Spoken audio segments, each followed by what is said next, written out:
truth is that the circumstances of 1971 are not the circumstances of 2025. We just wanted to teach the terrorists a lesson. That lesson has been taught. Today's Pakistan is a different situation. Their equipment, their military equipment, the damage they can do, everything is different. If Pakistan did not escalate, we would not have escalated. Pakistan did, we also did. The whole idea of this book launch is to celebrate the Constitution as a living document, an evolving document. A document that is relevant to the lives of every Indian, but it takes different shape at different times. We've had 106 amendments since it was first passed. There have been a number of judgments of the Supreme Court that have changed the way it applies. There have been serious issues, disputes, cases going on. It's all part of the fabric of the political, social life of Indians every day, not just legal. So it's a book that tries to demystify the Constitution for ordinary people. It's not written for lawyers, it's not written for constitutional scholars, but for you and me, just to appreciate what the Constitution means in our lives. Sir, a big development happened between India and Pak, sir. What's your take on it? Because now on all social media, Indira Gandhi is trending, and Congress party is saying that Indira is iron ready.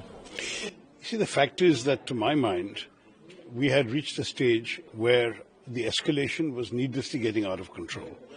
Peace is necessary for us. The truth is that the circumstances of 1971 are not the circumstances of 2025. There are differences. As far as I'm concerned, I believe that the people of India deserve peace. We have suffered a lot. We have lost a lot of casualties. Ask the people of Poonch how many have died since this war began and the shelling from the Pakistanis. I'm not saying that we should always stop wars. When there are reasons to continue them, we should continue. But this was not a war we intended to continue. We just wanted to teach the terrorists a lesson. That lesson has been taught. I'm sure the government will continue trying to identify and track the specific individuals who did the horrors of Pahalgam. But as far as this particular conflict with Pakistan was concerned, there was no reason to risk the loss of more lives and limbs and fortunes. We need to focus on the well-being and prosperity of Indian people, of growth, development, progress. I think the peace is the right way to go at this stage. Sir, India's position on terrorism will be, remains the same.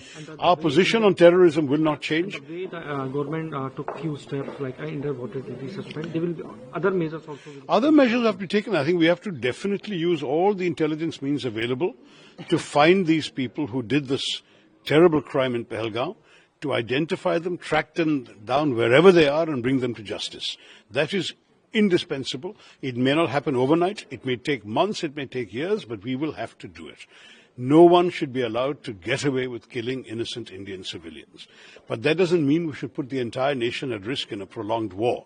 So I'm in favor of peace, but I do not in any way suggest that we should stop the quest to find these terrorists and bring them to justice. One last question, sir. Are you happy with the Prime Minister Modi's rap, and you're still missing Indira Gandhi ji?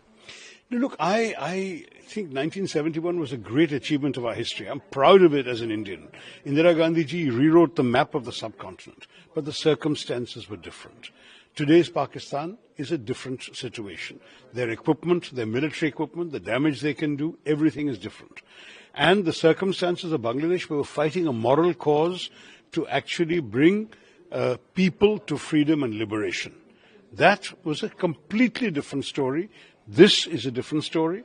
We would have ended up with a much longer, protracted conflict with a lot of loss of life on both sides, a lot of damage, a lot of expense. Is this the biggest priority for India today? No, it's not. We wanted to teach those who had sent these terrorists across that there is a price to be paid. We still have to catch the individual terrorist perpetrators, but we do not need to tie the whole country down in a war. That is something I've been very clear about from the start.